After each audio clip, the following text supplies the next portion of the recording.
এ ফেরেশতা, এ জমিন, তোমরা যারা জমিন ধ্বংস করে দিতে চাও, আমি আল্লাহ দেখতেছি কেমন গুনাহ হইতেছে।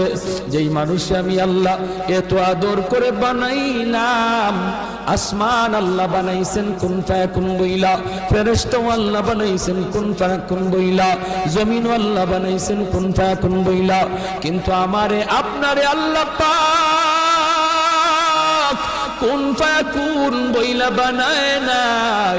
আমাকে আপনাকে যখন আল্লাহ বানাইছে, খালাকতু বিয়াদাইয়া, আল্লাহ বলে আমি আমার নিজের হাত দিয়া বান্দা বান্দিরে বানাইছি। কারণ এই চেহারার মধ্যে এত দামি কপাল, ওই কপাল দিয়া বান্দা আমার কুদরতি কদমে সাজদা দিবে।